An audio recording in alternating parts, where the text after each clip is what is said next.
para compartilhar a preciosíssima palavra de Deus. E hoje eu quero expor Atos dos Apóstolos, capítulo 3, verso de 1 a 10, com o seguinte tema: esmola não, um milagre. Esse texto fala da cura do paralítico da Porta Formosa do templo, curado pela instrumentalidade do apóstolo Pedro. E eu peço a você, se possível, que você pegar sua Bíblia e acompanhar comigo a análise desse texto.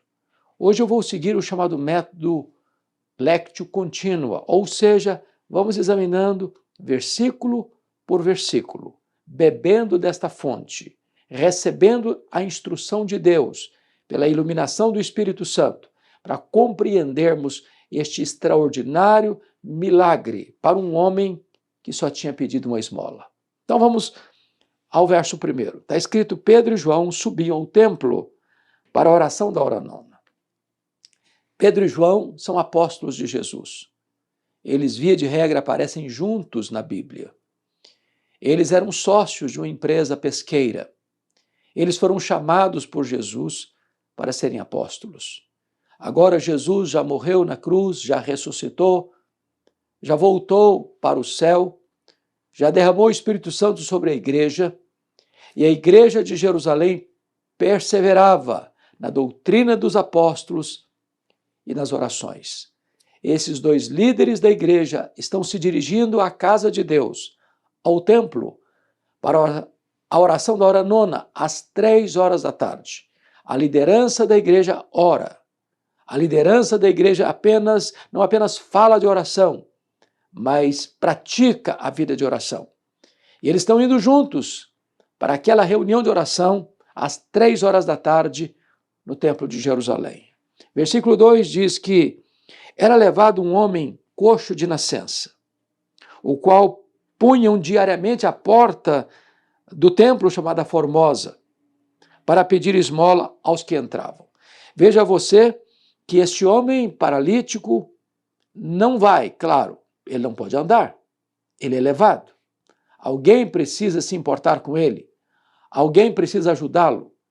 E essas pessoas certamente faziam o melhor de si todos os dias, sem tardança, sem qualquer pausa, todos os dias. Levava este homem paralítico de nascença, coxo de nascença, suas pernas não funcionavam. Ele não tinha vigor nas suas pernas, ele não podia andar. Ele era levado todos os dias e colocado ali, na porta, onde as pessoas passavam, chegavam e saíam. Qual o propósito?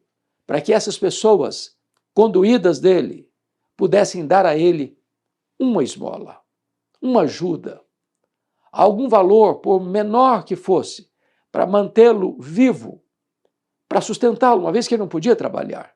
Aqui encontramos a lição de que é bênção ter amigos que nos ajudam, que nos assistem, que nos apoiam, que nos carregam nos braços. Este homem ia para a porta do templo porque pressupunha que essas pessoas eram generosas, elas estavam adorando a Deus, elas iam orar a Deus, e então essas pessoas são mais sensíveis a atender a necessidade daqueles que precisam. Esse homem tinha um problema insolúvel, ele era coxo. Mais do que isso, a sua paralisia das pernas não era resultado de um acidente, ele tinha nascido assim. Ele nunca tinha andado na vida, ele não sabia o que era andar. Ele não foi um bebê que aprendeu a andar, ele nasceu coxo, ele viveu coxo, ele cresceu coxo, ele estava coxo todos os dias da sua vida, dependendo das migalhas que caíam, talvez no seu prato, talvez na sua salva, para que ele pudesse, pelo menos, ter o pão de cada dia. Versículo 3. Vendo ele a Pedro e João, que iam entrar no templo, implorava que lhes dessem uma esmola. Esse homem não só está na porta do templo, ele está observando as pessoas que chegam. Cada pessoa que chega era uma esmola em potencial. E então ele, ao ver Pedro e João, observa esses dois apóstolos, vê esses dois apóstolos. Eles iam entrar no templo.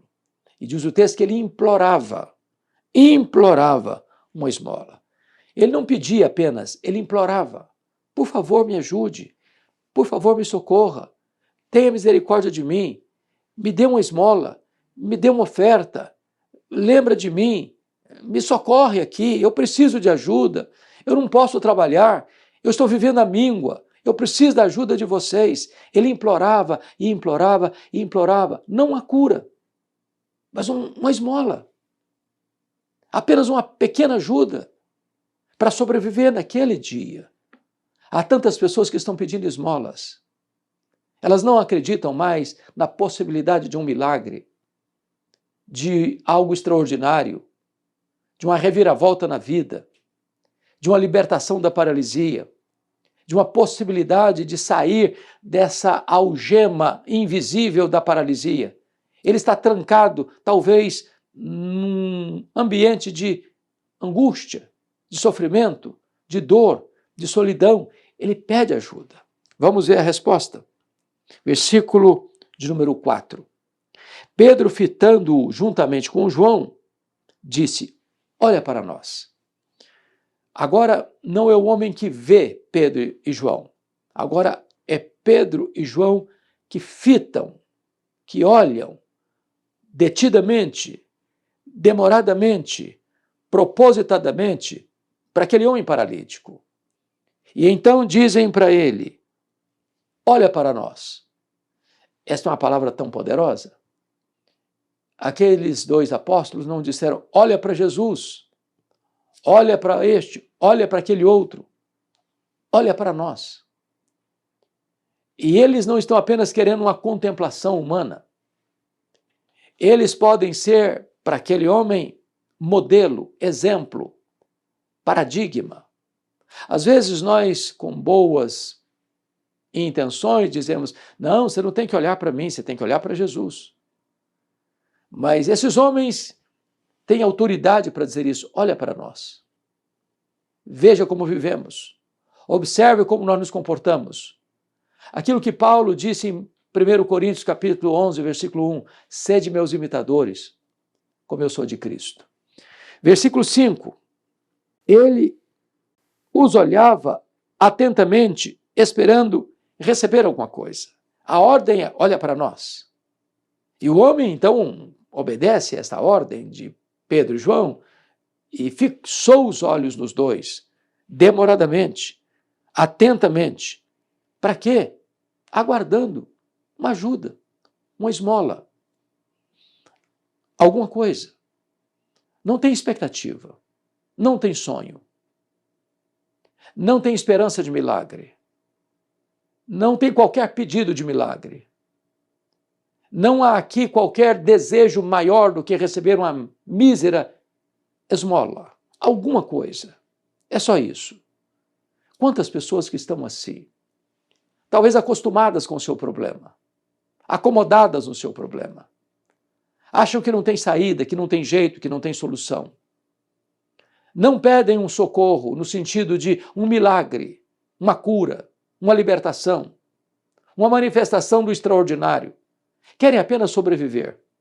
Já se acostumaram em ser carregadas. Já acostumaram a viver de migalhas. Estão contentes apenas com a mísera esmola. Não querem mais, não esperam mais, não pedem mais, não desejam mais. Talvez já morreu na esperança, já morreu no coração qualquer luz de esperança. Mas veja o que vai acontecer. Versículo de número 6. Pedro, porém, lhe disse: não possuo nem prata nem ouro, mas o que eu tenho, isso te dou. Em nome de Jesus Cristo Nazareno, anda. Chama a sua atenção para um ponto importante.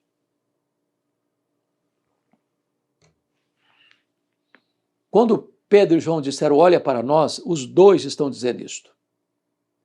Mas você não vai encontrar na Bíblia nenhum milagre operado pelo apóstolo João.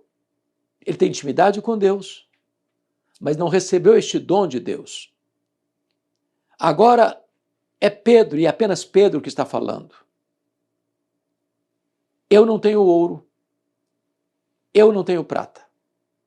Os apóstolos não eram homens ricos, homens comuns, que haviam abandonado as redes, uma empresa pequena, apenas de sobrevivência, para seguirem a Jesus. Eles não vivem no luxo, no fausto, na riqueza, na abundância. Eles são homens de Deus, eles são homens de oração, mas são homens pobres. A vida deles contraria a teologia da prosperidade. Esses homens não tinham ouro, não tinham prata. Mas Pedro diz, o que eu tenho, isso eu te dou. Pedro tem algo que aquele homem não conhecia. Pedro tem algo que aquele homem não esperava. Pedro tem muito mais do que uma esmola para dar para ele. Pedro é o instrumento de Deus nas mãos de Jesus Cristo, no nome de Jesus de Nazaré, para trazer cura, para trazer libertação, para trazer um tempo novo na história deste homem. Pedro tem milagre, muito mais do que as migalhas de uma esmola. Agora notem, Pedro não manda este homem andar em seu próprio nome. O poder não está em Pedro. A fonte do poder não está em Pedro. Pedro é apenas um canal. Pedro é apenas um instrumento. O poder está no nome de Jesus. O que eu tenho, isso eu te dou. Em nome de Jesus, o Nazareno, levanta e anda. Anda. Mas esse homem nasceu coxo. Esse homem nunca andou na vida. Ele nunca deu os primeiros passos de um bebê. E agora, a Escritura diz que este homem recebe uma ordem do apóstolo Pedro. Em nome de Jesus o Nazareno, anda. Anda. Que coisa extraordinária. Que milagre extraordinário. Que poder extraordinário. Que graça extraordinária. Esse homem recebe uma ordem para fazer o que ele nunca fez na vida. Esse homem recebe uma ordem para fazer o que ele sempre talvez desejou, mas achava impossível. Esse homem recebe a ordem de andar. É muito curioso. Passaram-se séculos e séculos. E um dia, Tomás de Aquino está andando com o Papa da igreja da época pelos palácios da cidade onde o Papa morava, a cidade de Roma, e o Papa disse para ele, bem vê, Tomás de Aquino, tanta riqueza, tanto fausto, tanto ouro, tanta prata. Agora nós não precisaríamos dizer, como Pedro disse para aquele paralítico, eu não tenho ouro, eu não tenho prata. Mas então Tomás de Aquino respondeu ao Papa, é verdade, tem muito ouro, tem muita prata, mas talvez também hoje não se possa dizer ao paralítico, em nome de Jesus o Nazareno, anda. A igreja tem dinheiro, mas não tem poder. A igreja tem ouro e prata, mas não tem autoridade.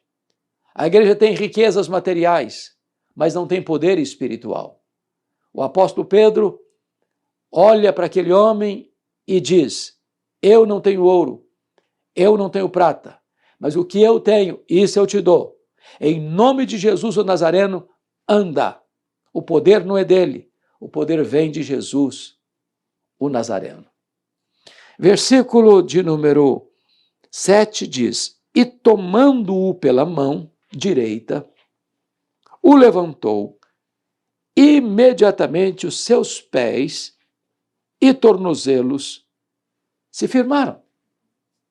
Veja você que Pedro, além de dar ordem, dá mais um passo. Toma-o pela mão direita. É a mão destra, é a mão da força, é a mão do poder, é a mão da autoridade. E mais, o levantou.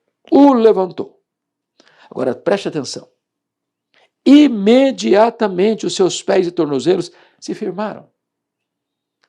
Note que o milagre tem uma participação humana e a ação divina.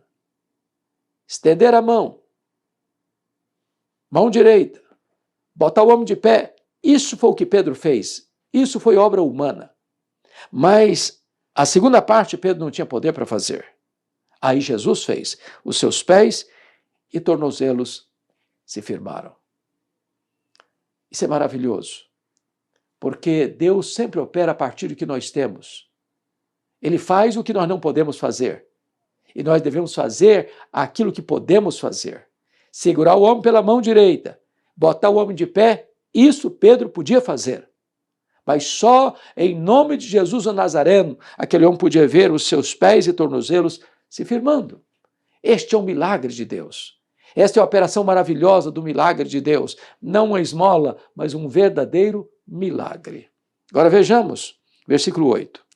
De um salto se pôs em pé, passou a andar e entrou com eles no templo, saltando e louvando a Deus. Isso é incrível e maravilhoso, sabe por quê? Pense comigo num coxo, num paralítico, que esse homem tinha mais de 40 anos, e o texto de Atos vai dizer isso, e ele nunca andou, e ele nunca ficou de pé, e ele nunca deu um salto, ele nunca conseguiu caminhar, mas o texto nos informa que de um salto ele se pôs em pé. Se fosse hoje, alguém diz, olha, você está curado, sim, mas você vai ter que fazer tantas sessões de fisioterapia, você vai ter que entrar numa academia, você vai ter que contratar um profissional desta área, você vai precisar tonificar os seus músculos, você vai precisar de tonificar os seus artérios, você vai precisar de melhorar os seus tornozelos, os seus pés. Não, o homem nunca andou, e ele dá um salto, e os seus pés se firmam. E ele diz o texto que ele começou a andar, passou a andar, entrou com Pedro e João no templo e ele saltava, louvando a Deus. Isso é maravilhoso, porque talvez esse homem tivesse quebrado alguns protocolos no templo. Talvez a liturgia mais serena, mais modesta, mais calma, não requeria ou não esperava que nenhum dos adoradores que entrasse naquela casa começasse a pular e a saltar de alegria, louvando a Deus. Ele não só louva a Deus, ele pula, ele salta, ele se alegra, ele exulta, ele não contém as suas emoções, ele não pode jamais reprimir o sentimento de gratidão, de alegria que invade a sua alma. Ele recebeu um grande milagre, quando esperava apenas uma esmola. Um grande milagre. Talvez hoje você possa também receber um grande milagre. Talvez você já se acostumou com determinadas situações da sua vida, você já acha que não tem mais jeito, já está sedimentado o problema, não vai sair dessa mesmo, você se conformou com a situação, talvez você queira apenas uma migalha, apenas se contentando com a esmola. Eu quero dizer que Deus tem mais para você, que Jesus tem mais para você, Ele pode fazer um milagre na sua vida, Ele pode botar você de pé, Ele pode fazer você saltar de alegria, Ele pode colocar um cântico de júbilo nos seus lábios, Ele pode fazer um milagre extraordinário na sua história, na sua vida. Mas, concluindo, está escrito, viu todo o povo a andar e a louvar a Deus. Agora a alegria deste homem é tão exuberante que transborda como uma cachoeira que brota e jorra as catadupas, chega diante de todos os olhares que estavam lá no templo. Todos o viram, todos perceberam. O milagre não é escondido, o milagre é público. Os efeitos do milagre são públicos. Todo mundo observa aquele homem. Qual o resultado? Versículo 10. E reconheceram ser ele o mesmo que esmolava, assentado à porta formosa do templo. O milagre é verificável, é atestado. Os milagres que Jesus opera através dos seus servos, todos podem ver, todos podem notar. É um fato concreto, verificável por todas as pessoas que olham, veem e chegam a essa conclusão. É ele. Estava paralítico, agora está andando. Estava coxo, agora está saltando. Estava pedindo uma esmola, agora testemunha um milagre. Estava apenas esperando migalhas, agora recebe o que nenhum ouro nem prata do mundo pode comprar. E conclui o texto assim. e se encheram de admiração e assombro por isso que lhe acontecera. Quando as pessoas olham para a sua vida e percebem o grande milagre que Deus operou na sua história, elas também vão ficar admiradas, cheias de assombro por aquilo que aconteceu na sua vida. Que a sua vida seja este farol a brilhar, seja este outdoor a demonstrar, seja este megafone a anunciar o milagre que Jesus operou na sua vida. Não se contente com migalhas. Deus tem muito mais para você. Não se contente com esmolas. Deus tem um grande milagre para fazer na sua vida. Que Deus abençoe o seu coração.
Meus amados, vamos abrir a palavra de Deus.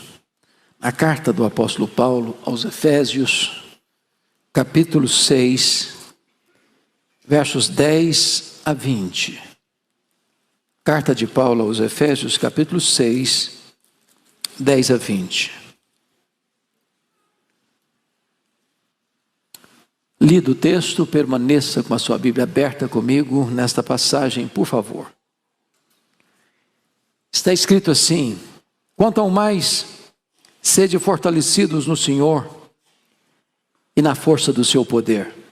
Revesti-vos de toda a armadura de Deus, para poderdes ficar firmes contra as ciladas do diabo. Porque a nossa luta não é contra o sangue e a carne, e sim contra os principados e potestades, contra os dominadores deste mundo tenebroso, contra forças espirituais do mal nas regiões celestes. Portanto, tomai toda a armadura de Deus, para que possais resistir no dia mau, e depois de teres vencido tudo, permanecer inabaláveis. Estai, pois, firmes, cingindo-vos com a verdade, vestindo-vos da couraça da justiça, calçai os pés com a preparação do evangelho da paz, embraçando sempre o escudo da fé, com o qual podereis apagar todos os dardos inflamados do maligno. Tomai também o capacete da salvação e a espada do Espírito, que é a palavra de Deus, com toda oração e súplica, orando em todo o tempo no Espírito, e para isto vigiando, com toda perseverança e súplica por todos os santos, e também por mim, para que me seja dada no abrir da minha boca a palavra, para com intrepidez fazer conhecido o mistério do Evangelho, pelo qual sou embaixador em cadeias, para que em Cristo eu seja ousado para falar, como me cumpre fazê-lo. Amém. Eu gostaria de pensar com vocês hoje sobre o tema Estamos em guerra. Estamos em guerra. Certamente é conhecido de todos vocês pela experiência que a vida não se desenrola num parque de diversões, num jardim grinaldado de flores. Nós não estamos numa estufa espiritual, não estamos blindados, estamos expostos a muitos perigos, a muitas ameaças, a muitos inimigos, externos e internos, visíveis e invisíveis. Neste campo não tem região neutra. Ninguém aqui pode dizer, eu não estou nessa luta, eu não estou nessa guerra. Ou você é um guerreiro, ou você é uma vítima. Mas no que tange a batalha espiritual, a guerra espiritual, há dois perigos que precisamos evitar. O primeiro deles é subestimar o inimigo. Se nós estamos usando a palavra guerra, e é o que o texto sugere, pense comigo num exército que vai enfrentar um inimigo e ele não conhece o inimigo. Ele não sabe quem é o inimigo, não sabe quais são as suas táticas, não sabe quais são as suas estratégias, não sabe qual é o tamanho da oposição que vai enfrentar. Seria uma tragédia. Há muitas pessoas hoje que imaginam que o diabo é uma formiguinha inofensiva. O chamado movimento de batalha espiritual incorreu nesse equívoco de achar o diabo um ser inofensivo, não perigoso, que você pode esmagar debaixo dos seus pés a qualquer hora que você quiser.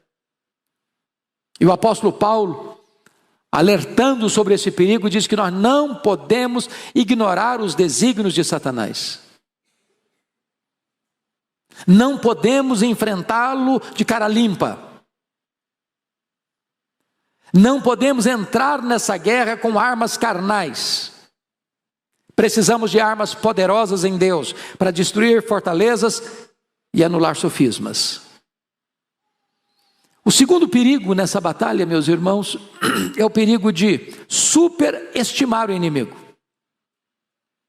Há muitos lugares onde essa chamada batalha espiritual, ou guerra espiritual, como queiram, parece que é o assunto central. Se fala mais no diabo do que em Jesus. Em alguns lugares o diabo tem até microfone. Quando na verdade, o centro da nossa vida é Cristo. O problema não é nem a presença do inimigo, é a ausência de Deus. Se Deus está conosco, não temos o que temer. Se Deus é por nós, quem será contra nós? Maior é aquele que está em nós do que aquele que está lá no mundo. Então não podemos superestimar o inimigo.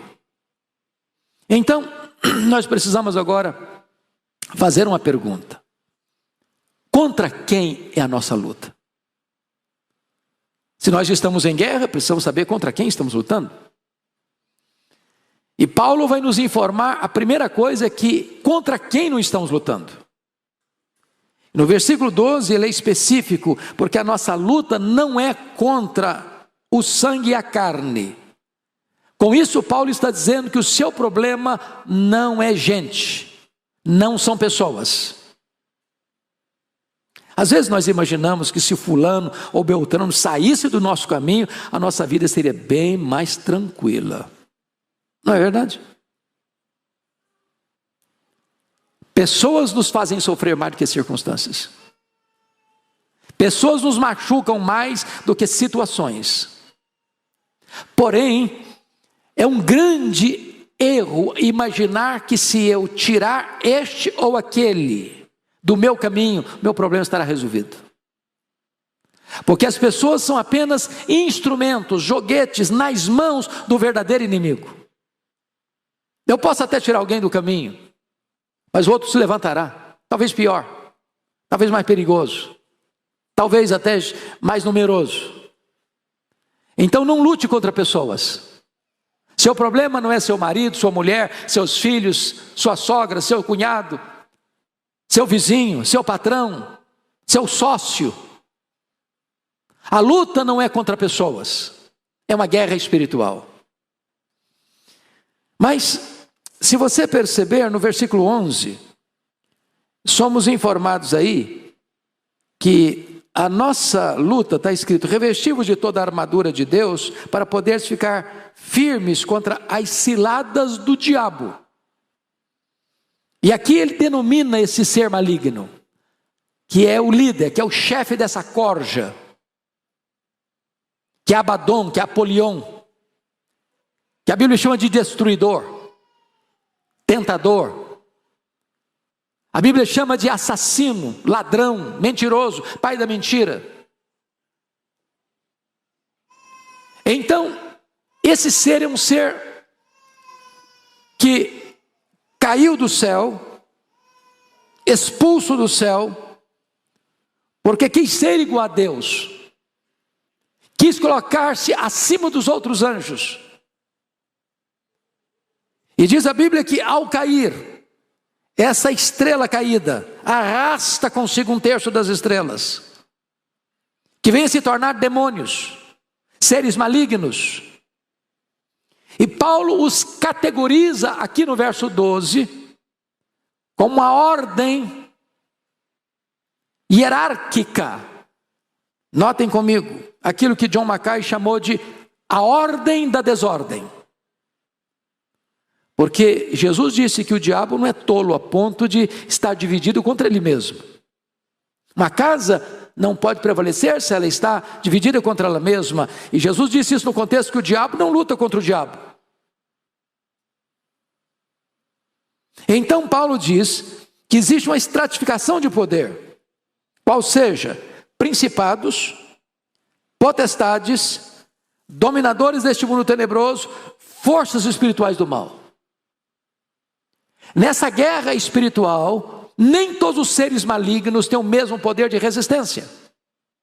Por exemplo, quando Jesus envia os 70, numa campanha evangelística, eles retornaram cheios de entusiasmo, dizendo para Jesus: Senhor, até os demônios se nos submetem pelo teu nome. E Jesus disse: alegrai-vos antes, porque o vosso nome está escrito no livro da vida. Mas parte desses 70, porque os discípulos faziam parte deles, noutra situação, quando foram solicitados por um pai aflito para libertar o filho dele, filho único que estava endemoniado, eles não puderam. Não puderam. E perguntaram então para Jesus: por que nós não podemos? E o que Jesus respondeu? Esta casta só sai com oração e jejum. Dr. Mark Lloyd Jones, no seu livro Combate Cristão, que é uma exposição desse texto, no meu entender a melhor obra sobre guerra espiritual escrita em português, diz que há demônios e demônios. Às vezes a pessoa consegue aqui e enfrenta muita dificuldade ali. Aqui precisa de uma preparação maior. Existem potestades, principados, dominadores deste mundo tenebroso e forças espirituais do mal. Precisamos compreender a natureza dessa luta. Precisamos compreender a natureza desse inimigo que estamos enfrentando. Então, vamos olhar alguns aspectos desse inimigo. Primeiramente, meus amados irmãos, é um inimigo poderoso. A nossa luta não é contra a carne e sangue, mas contra principados, potestades, dominadores deste mundo tenebroso, forças espirituais do mal. Você tem alguma dúvida ao olhar o mundo hoje? Está acontecendo no mundo hoje, em todos os setores da sociedade, desde os parlamentos, desde os palácios, desde as cortes, desde os tratados internacionais, desde o mundo das artes, do cinema, do teatro, da televisão, da literatura, que existe uma mente por trás, que existe uma fonte outra-humana por trás, induzindo pessoas a ideologias perniciosas, a filosofias perigosas, a práticas nefastas.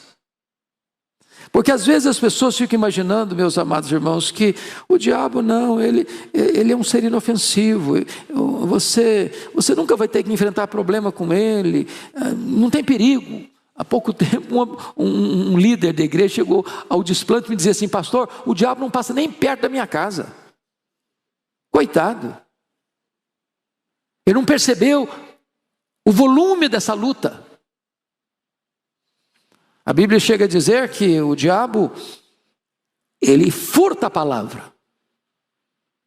Você acha que ele não entra na igreja? Você acha que na hora da pregação não há uma batalha espiritual?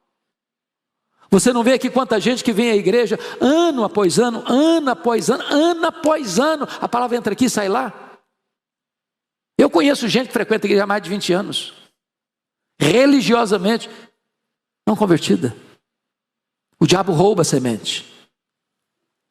O diabo, diz a Bíblia, que semeia o joio no meio do trigo. São os filhos do maligno que são plantados dentro da igreja. E parece que está tudo bem. E está lá em Mateus 13, 24 a 30, que ele vem e planta os filhos do diabo dentro do povo de Deus, no meio do povo de Deus. Se você olhar nas escrituras, o diabo se opõe ao pregador, está lá em Zacarias 3. Sumo sacerdote, Josué estava pregando, proclamando, oficiando, e Satanás estava do lado direito dele para se lhe opor. A Bíblia diz que Satanás intercepta orações, lá em Daniel capítulo 10. Que ele oprime com enfermidades pessoas, espírito de enfermidade. Que ele resiste à obra missionária, como Paulo diz lá em 1 Tessalonicenses 2,8. Que ele atormenta pessoas que não conseguem perdoar, guardam mágoa no coração, são entregues aos verdugos da consciência, aos flageladores da alma.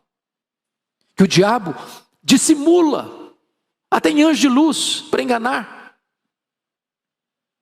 Que ele dissemina falsas doutrinas, naquilo que Paulo chamou de doutrinas de demônios, que o diabo cega o entendimento dos incrédulos, para que não lhes resplandeça a luz do Evangelho de Cristo. Então, meus amados irmãos, precisamos estar muito, muito acautelados sobre essa questão de que o inimigo é o quê? Ele é poderoso. Não adianta você achar que você vai enfrentá-lo de cara limpa, porque não vai. Não vai. Você precisa de armas espirituais poderosas em Deus. Mais ainda, o inimigo, além de ser poderoso, ele é astuto. Veja comigo no verso 11, revestiu de toda a armadura de Deus para poder ficar firmes contra as ciladas do diabo. A palavra cilada aqui no grego é metodeia, e metodeia vem da palavra método, ou estratagema, ou estratégia. Ou seja, talvez, irmãos, depois de Deus, ninguém nos conheça melhor do que o inimigo. A Bíblia diz que fica rodeando, dando volta à nossa volta, nos investigando. Nas palavras de alguém, é como se eu conhecesse o seu calcanhar de Aquiles, seu ponto fraco. E cada um de nós tem um ponto vulnerável, diferente do outro. Para uns, o problema mais perigoso, mais vulnerável é a sexualidade. Para outro é o dinheiro. para outro é a vaidade, para outro é o poder. Às vezes uma tentação que é forte para um, para outro não significa muita coisa não, mas aquilo que para você é tranquilo, para outro já é o ponto vulnerável, é o flanco aberto na vida dele. Ele não tem uma arma só, ele não tem uma estratégia só. E nós precisamos ficar firmes contra esses métodos variados, essas ciladas, essas armadilhas, essas arapucas que ele coloca no nosso caminho. Mas ainda, notem comigo que esse inimigo é um inimigo persistente. Olha, por gentileza, versículo 13: portanto tomai toda a armadura de Deus, para que possais resistir no dia mau. No dia mau. E o dia mau para mim é o que eu chamo do dia da pressão. Vamos voltar para pensar em guerra. Vocês já assistiram bons filmes de guerra. Quando você está assistindo um filme de guerra, você já percebeu que, via de regra, quando um exército recua num enfrentamento, pode passar ao adversário, ao inimigo, que ele está fugindo, que ele está acovardado, que ele está derrotado, que ele está com medo, que ele está fugindo. Até pode ser, mas normalmente, quando o exército está numa conflagração, no campo de batalha, e ele recua, o que o comandante está fazendo? Revisando a estratégia, mudando de método. E de repente, quando o inimigo pensa que o perigo já foi embora, que o perigo já acabou, então vem um ataque frontal, avassalador, esmagador. Você pergunta, por que Abraão, com 319 homens que não eram guerreiros, ganharam uma batalha de 4 reis que haviam massacrado 5 reis lá da planície do Jordão? Porque foi estratégico. Ataca de noite, quando o inimigo não está esperando, quando o inimigo não está preparado. Preste atenção que o diabo usa essa tática.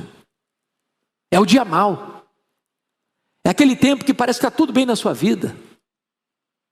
Não tem problema de saúde, não tem problema financeiro, não tem problema no casamento, não tem problema na família, não tem problema com os vizinhos, está tudo em paz, está tudo bem, sua vida está de vento em popa, e de repente você quer, até pensa em tirar férias de Deus. Você não ora mais, já não lê a Bíblia mais, já não vem na igreja direito mais, sua vida já está muito calma. E aí de repente, quando você menos espera, um ataque frontal, você fica zonzo. O dia está todo turbulento, a agenda está toda transtornada, fatos que você nunca imaginou passar na vida, você passa a passar naquele dia. É um ataque terrível, é o dia mau. Existem dias calmos, serenos, existem dias turbulentos. E Paulo diz, você precisa ter entendimento espiritual para perceber que muitos desse que chama-se dia mau tem a ver com essa guerra espiritual.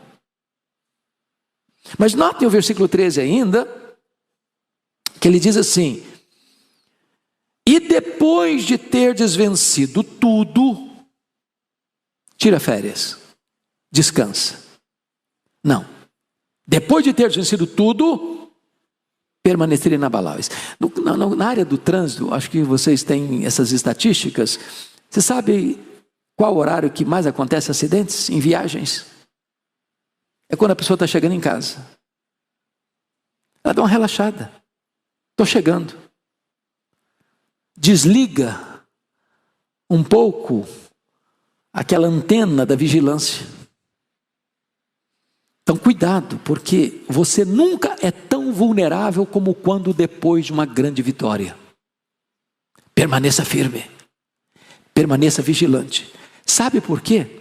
Está lá em Lucas capítulo 4, de 1 a 11, e até chegando ao 13, quando diz que naquelas 3 tentações de Satanás a Jesus no deserto, e Jesus venceu todas elas, dizendo, está escrito, está escrito, está escrito. Diz Lucas que o diabo deixou até momento oportuno, e ele voltou, com outras táticas, com outras armas, instrumentalizando outras pessoas, usando a multidão. para tentar fazê-lo rei e afastá-lo da cruz. Usando os inimigos dele, escribas, fariseus, saduceus. Usando os próprios discípulos. Quando Pedro diz: Senhor, tem piedade de ti mesmo, isso nunca vai te acontecer. E Jesus diz: arreda, Satanás. Então preste atenção nisso, porque o inimigo às vezes, ele pode dar pausa aqui, mas ele está preparando um ataque ali. Fique firme, não baixe a guarda, não ensarilhe as armas, não desista da luta. Do berço à sepultura, nós teremos luta sem trégua, sem pausa. Precisamos de vigilância. Mas vejam vocês, meus amados irmãos, que diante disso, nós precisamos agora de uma preparação que não está propriamente em nós. É o que Paulo vai falar a partir do versículo 14. E ele diz: estai, pois, firmes, cingindo-vos com a verdade. Ou seja, a verdade precisa estar cercando você de todos os lados. Onde tem mentira, tem flanco aberto, tem buraco na armadura. E ele vai prosseguir e dizer o seguinte: vestindo-vos da couraça da justiça, que cobre o seu corpo. Não é a sua justiça, é a justiça de Cristo em você. Isso significa que você vai estar debaixo da proteção do sangue. O inimigo não pode atingir você, porque você está coberto com o sangue de Cristo, que declara você justo diante dos olhos de Deus. Você vê no versículo 15 que ele diz: calçai os pés com a preparação do evangelho da paz. Se você não estiver com o evangelho da paz, você escorrega, entrando em brigas desnecessárias, em confusões que só vão trazer transtorno para a sua vida, sendo seduzido e até aqui caindo acolá com falsas mensagens, que não é o evangelho. Mas mais, versículo 16: embraçando sempre o escudo da fé, com o qual podereis apagar todos os dardos inflamados do maligno. Esse escudo cobria você todo. E agora vamos entender uma coisa. O que é esse dardo do maligno?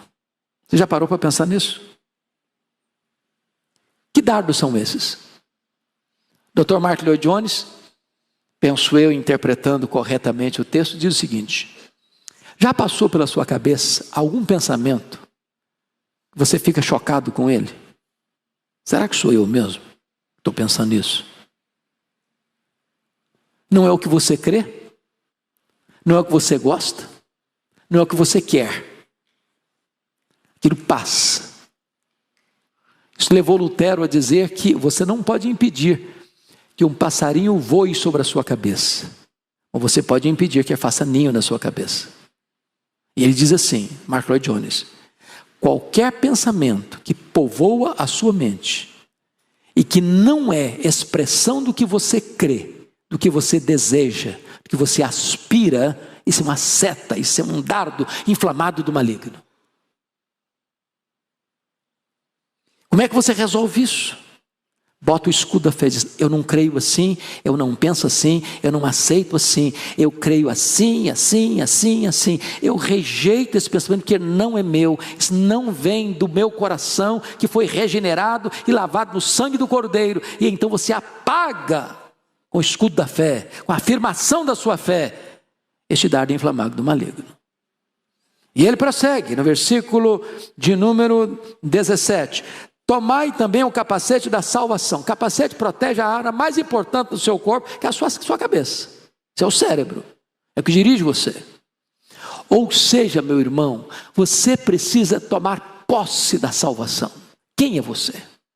Você precisa saber a sua identidade. De quem você é, a quem você pertence, que reino você está. Você não está mais na casa do valente, você não está mais na potestade de Satanás, você não está mais no reino das trevas, você não está mais com o pescoço da coleira do diabo, você agora pertence a Jesus, você está agora na presença de Jesus, você é propriedade exclusiva de Deus, você agora é templo do Espírito Santo, agora você é propriedade exclusiva de Deus, e você precisa saber quem é você. Quem é você? Capaceta a salvação. Estou salvo pela graça. Não é arrogância, não é soberba, é você crer que aquilo que Deus falou a seu respeito é verdade. E como Paulo diz para Timóteo: Timóteo, tome posse da vida eterna. Mas ele prossegue e conclui assim: e também tomai a espada do Espírito, que é a palavra de Deus. A espada é uma arma de defesa e de ataque. E Jesus venceu o diabo lá no monte com a palavra. Está escrito, está escrito, está escrito. E Jesus não tinha condições de ir lá no Google para ver se o versículo era aquele mesmo. Ele não tinha uma chave bíblica. Irmãos amados, é uma coisa que me deixa muito preocupado hoje, é a quantidade de irmãos crentes que não memorizam nada da Bíblia. Nada da Bíblia. Eu temo até que num dia de domingo, por exemplo, o pastor das igrejas aqui representadas falasse assim: mesmo vamos fazer um exercício hoje. Nós vamos chamar 20 irmãos aleatoriamente para vir aqui à frente. E esses 20 irmãos vão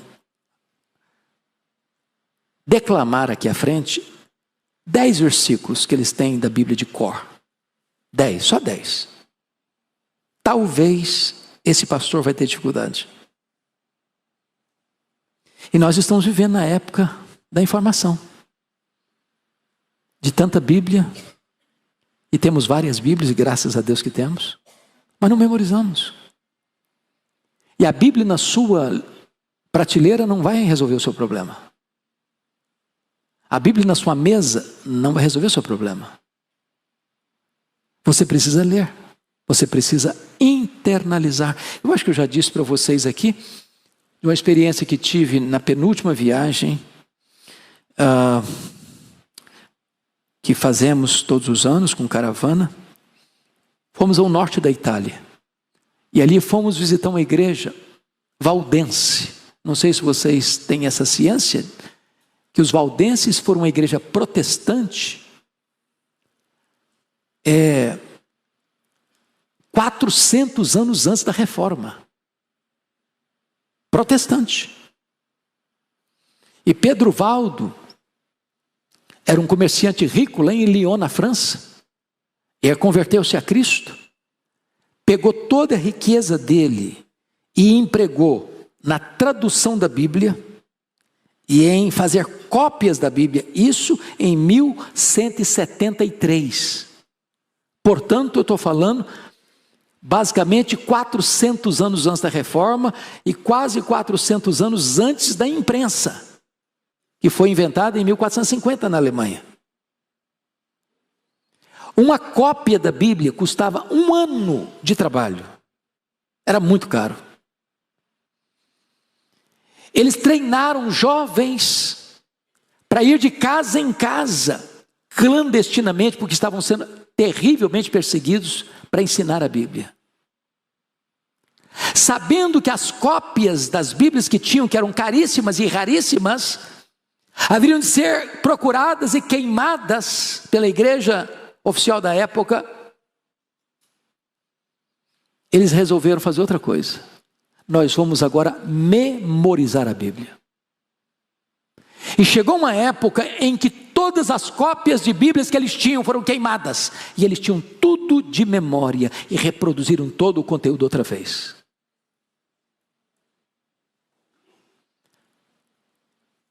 Esta igreja foi a igreja mais martirizada da história do cristianismo. Chegue em casa hoje, dê um Google em Páscoa de Piemonte, 1655, e vocês vão ver um dos massacres que esta igreja sofreu. Por que enfrentou tudo isso vitoriosamente? Porque a Bíblia estava na mente e no coração. Ela é a espada do Espírito. Tem hora que não dá para você recorrer. É preciso estar na sua mente, é preciso estar no seu coração. Ela é a espada do Espírito. Mas, amados irmãos, me permita ainda, olha um outro aspecto desse texto, que você e eu precisamos nessa guerra. É a capacitação de poder para vencer essa guerra. Volte os olhos comigo para o verso 10.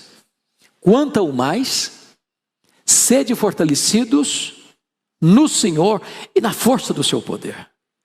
Eu não tenho forças para enfrentar essa luta. Você não tem essa força. Ninguém aqui pode bater no peito e dizer, não, eu sou forte, eu sou capaz, eu tenho poder espiritual para enfrentar qualquer batalha, como se esse poder emanasse de você mesmo. Não, você precisa do poder que vem do alto, do poder que vem de Deus, do poder do Espírito Santo. Precisamos ser fortalecidos nesse poder. Não é por força, não é por poder, é pelo meu Espírito, diz o Senhor dos Exércitos. Tem que vir de cima, tem que vir do alto, tem que vir de Deus. Você, claro, mais do que isso, precisa também, versículo 11, revestir de toda a armadura de Deus. Não pode deixar nenhum flanco aberto. Porque às vezes você vigia muitas áreas, mas deixa uma área aberta.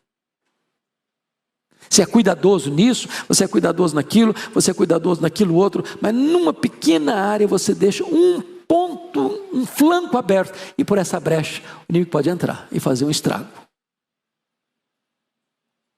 Precisamos de que mais? Vigilância constante. Vigilância constante, para ficardes firmes contra as ciladas. O que é uma cilada? É uma armadilha que você não vê, mas ela está lá. Você não enxerga, mas ela está lá. Agora vamos parar um pouquinho para pensar aqui comigo. Estão pensando em guerra, estamos em guerra. Contra quem você escalaria seus soldados mais treinados?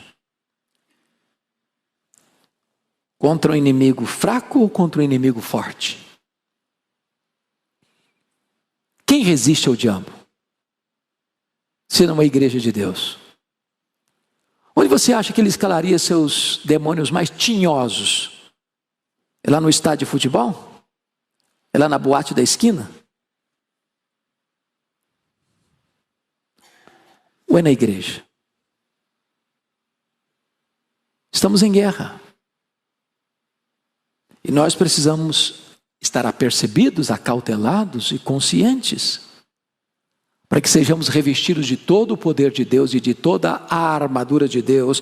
E precisamos estar também em constante vigilância, alertas para as pressões que chegam e atentos, mesmo depois de consagradoras vitórias. Mas eu quero terminar dizendo ainda que o versículo 18 nos convoca a uma preparação para essa luta, porque você pode ter tudo isso, mas você precisa estar num ambiente propício para essa batalha. E o versículo 18, eu queria que você lesse comigo. Há uma voz uníssona e sonora. Vamos todos? Com toda oração e súplica, orando em todo o tempo no Espírito. Para isso, vigiando com toda perseverança e súplica por todos os santos. Deixa eu fazer só um pedido. Leia de novo agora em voz baixa e veja qual é a palavra que mais aparece nesse versículo 18.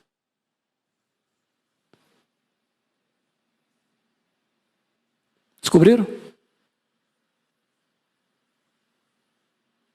Qual é a palavra? Todo. Toda. Toda oração, todo o tempo, toda perseverança, todos os santos.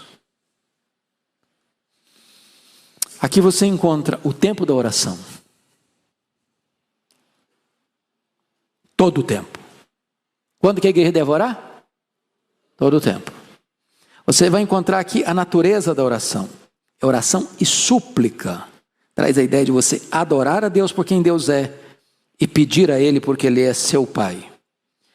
Aqui você vai encontrar a esfera da oração. No Espírito. Aqui você vai encontrar a vigilância da oração, e isto vigiando. Aqui você vai encontrar a perseverança da oração, com toda a perseverança. Aqui você vai encontrar o alcance da oração, por todos os santos. É nesse ambiente que a igreja precisa estar atenta para essa guerra espiritual. Agora eu quero concluir, porque eu acho isso extraordinário, que Paulo era um homem de oração. Paulo era um pregador poderoso. Mas Paulo entende uma coisa muito importante. Paulo entendia que ele não apenas orava pela igreja, mas ele pedia oração da igreja em seu favor. E ele diz, e também por mim.